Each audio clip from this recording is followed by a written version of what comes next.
اعوذ باللہ من الشیطان الرجیم بسم اللہ الرحمن الرحیم۔ میں ہوں تنزیل الرحمن اور آپ دیکھ رہے ہیں نئی سوچ یوٹیوب چینل۔ آج کا ہمارا موضوع ہے خیال کیا ہے، سوچ کیا شے ہے، difference between thought and thinking. کیا ہم واقعی سوچتے ہیں؟ ہمیں ایسا لگتا ہے کہ ہم سوچتے ہیں، جبکہ حقیقت اس کے برعکس ہے۔ انسان ہرگز کچھ بھی نہیں سوچتا، ہم صرف محرک کا جواب دیتے ہیں، رسپونڈ کرتے ہیں۔ سوچ اپنی اصل میں ایک مردہ شے ہے، ڈیڈ تھنگ ہے۔ سوچ ذہن میں پیدا نہیں ہو رہی، یہ خود بخود وقوع پذیر نہیں ہو رہی۔ سوچ باہر ہے، یہ ایکسٹرنل ہے، یہ اندرونی یعنی کہ انٹرنل نہیں ہے۔ سٹیمولس باہر ہے۔ یہ بہت پیچیدہ سوال ہے۔ آئیں پیاز کے چھلکے کی تہ اتارنا شروع کرتے ہیں، دیکھتے ہیں آخر میں کیا بچتا ہے۔ تھیوری آف ایوولوشن کی بات شروع ہو تو بہت سے ایسے لوگوں کے دل کو ٹھیس پہنچتی ہے جب اپنے خیالوں میں آدم و حوا کو آسمان سے زمین پر اترتا دیکھتے ہیں۔ اللہ تعالیٰ کی یہ عادت مبارکہ میں تصوراتی بناوٹ نہیں ہے۔ اللہ فکشن کو نہیں، حقیقت کو پسند کرتا ہے۔ وہ عالم ہے، سب سے بڑا عالم۔ وہ کوئی بھی کام ایسا نہیں کرتا جس کی کوئی علمی بنیاد نہ ہو۔ بندر سے انسان بننے کے عمل کو نہ بھی مانا جائے تو یہ بات پھر بھی طے ہے کہ قرآن مجید کہتا ہے انسان پر ایک طویل عرصہ ایسا بھی گزرا ہے جب وہ کوئی قابل ذکر شے نہ تھا۔ اگر وہ ہمارے جیسا ہی کوئی انسان بھی تھا تو لازمی امر ہے کہ جانوروں کے قریب تر زندگی گزارتا تھا۔ ہماری خصلتیں بھی اس امر کی شہادت دیتی ہیں۔ ہر انسان میں کسی نہ کسی جانور کی صفت ہوا کرتی ہے، جیسے کوئی بھیڑیا صفت، شیر کی طرح بہادر، لومڑی کی طرح چلاک، سانپ کی طرح خطرناک ہوا کرتا ہے۔ اس اولین دور کے انسان میں عقل و فہم نام کی کوئی شے نہ تھی۔ ارشاد باری تعالیٰ ہے، ہم نے تمام جانوں کو بخل پر حاضر کیا۔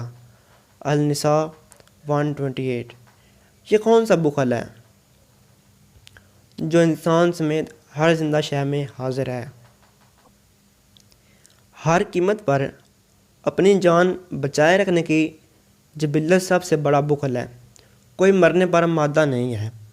آغاز ہوا تو ہر طرف موت کی بادشاہی تھی، انسان کے پاس عقل تھی نہ ہی علم۔ نتیجہ یہ تھا کہ دوسرے تمام جانداروں کے ساتھ انسان بھی تیزی سے مر رہا تھا۔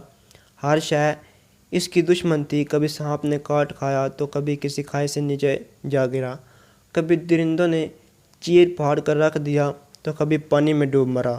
پھر ایک دن اس نے مرنے سے انکار کر دیا۔ 100 میں سے 99 انسان پہاڑ سے گر کر مرے، لیکن آخر انسان نے موت کے شدید ترین تیز ہوتے سٹیمولس کو جواب دیا، رسپونڈ کر دیا۔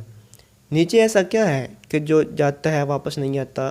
اسے پہلی بار خوف کے سرد احساس سے شناسائی ہوئی۔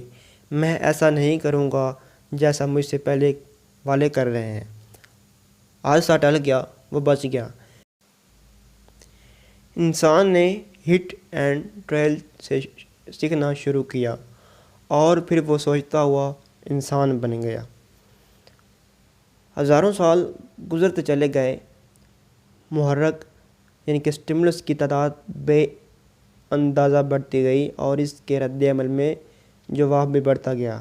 نسل در نسل یہ معلومات یعنی کہ ڈیٹا شفٹ ہوتا رہا، کچھ جین سے اور بہت سا علم کے طور پر بھی انسان کی نسل کو آگے منتقل ہو رہا تھا، جس کے نتیجے میں انسان گزرتے دن کے ساتھ مزید سوچنے والا بنتا چلا گیا۔ اس دوران خالق کائنات میں آسمانی کتابوں کو انبیاء، رسولوں اور پیغمبروں کے ذریعے اتارا۔ انسان کو وہ سکھایا جو وہ جانتا نہ تھا۔ محرک کا جواب تو جانور بھی دے رہے تھے۔ ہرن شیر کو دیکھ کر بھاگ رہا تھا، مگر انسان کی قابلیت اور تھی اس میں شعور تھا۔ قرآن مجید میں اللہ تعالیٰ فرماتے ہیں، بے شک ہم نے انسان کو ایک مرکب بون سے پیدا کیا، ہم اس کی آزمائش کرنا چاہتے تھے، پس ہم نے اسے سننے والا دیکھنے والا بنا دیا۔ ریفرنس آپ کو سکرین پر دکھا دیا گیا ہے۔ صرف زمینی محرک سے آدمی کبھی انسان نہ بن سکتا تھا، اس لیے اللہ نے کتابیں اتاری، انبیاء بھیجے۔ یہ نسل انسان کے استاد تھے، انہوں نے انسان کو اللہ کی کتابوں سے اچھے بری کی تمیز سکھائی تاکہ انسان کو آزمایا جا سکے کہ کون اچھا ہے اور کون برا ہے۔ یاد رکھنے کی بات ہے کہ معاشرہ وجود میں لانے کی طاقت صرف اور صرف آسمانی کتابوں میں ہوتی ہے۔ اگر الہامی مذاہب نہ آتے تو معاشرہ کبھی وجود نہ پا سکتا۔ یہ تھی تھیوری آف ایوولوشن۔ باقی اللہ جانتا ہے کیا جھوٹ ہے اور کیا سچ۔ ہم اپنا موضوع جاری رکھتے ہیں۔ انسان سوچتا نہیں ہے، سٹیمولس کو جواب دیتا ہے، رسپونڈ کرتا ہے۔ خیال ایک میموری ہے، یادداشت ہے۔ ذہن میں خیالات کی مخصوص ترتیب یعنی کہ پیٹرنز ہوتے ہیں۔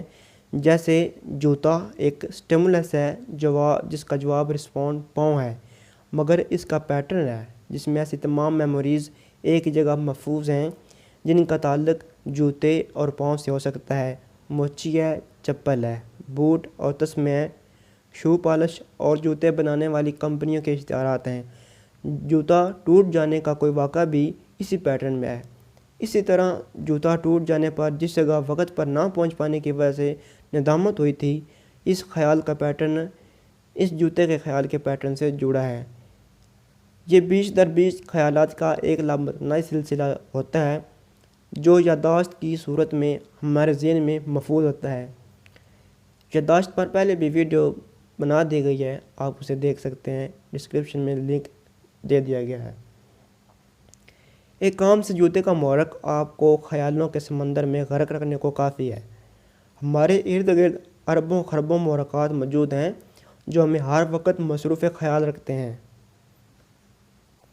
انشاءاللہ اس پر بھی ویڈیو بناؤں گا کہ انسان ہر وقت کیوں سوچتا رہتا ہے، یہ کون سی بیماری ہے اور اس سے کیسے بچا جائے۔ خیال اور شے ہے، سوچ اور ہے۔ خیال برق کی طرح ہوتا ہے، چھوٹا ہے، لپک کر آتا ہے۔ یہ محرک کا جواب ہے، اسے خیال تھاٹ کہتے ہیں۔ خیال کبھی بھی قائم نہیں رہ سکتا یہاں تک کہ آپ اسے قبول نہ کر لیں۔ آپ کے قبول کرتے ہی، اٹینڈ کرتے ہی خیال سوچ میں تبدیل ہو جاتا ہے۔ اسے سوچنا کہتے ہیں، اسے تھنکنگ کہتے ہیں۔ اب آپ یادداشتوں کے سلسلوں میں پیٹرنز میں بھٹکنا شروع کر دیتے ہیں، یہاں تک کہ تصورات، امیج شروع ہو جاتے ہیں اور پھر تصوراتی دنیا آباد ہو جاتی ہے۔ انسان اپنے خیالوں سے سوچتا ہوا تصورات کے جہان آباد کرتا ہے، لوگوں سے بدلے لیتا ہے، گزر چکے واقعات کو دہراتا ہے، ریوائنڈ کرتا ہے، خیالی کامیابیوں کے جھنڈے گاڑتا ہے، محبوبہ سے ملاقاتیں کرتا اور اپنی سوچوں میں امارت کی بلندیوں کو جاتا ہے۔ انسان یہ سب ذہنی خودلستی ہے جس کا کم یا زیادہ، کچھ عرصہ تا دیر یا ہمیشہ ہم سب شکار ہوتے ہیں۔ موضوع کی طوالت کا خطرہ نہ ہو تو صرف اس ایک موضوع پر ہی کافی لمبی ویڈیو بنائی جا سکتی تھی، لیکن مقصد چونکہ صرف آپ کو اپنی پہچان کروانا ہے، اس لیے اسے تشنا چھوڑ کر اگلی ویڈیو کے سوا اور کوئی چارہ نہیں ہے۔ ملتے ہیں اگلی ویڈیو میں۔ Thanks for watching. خدا حافظ۔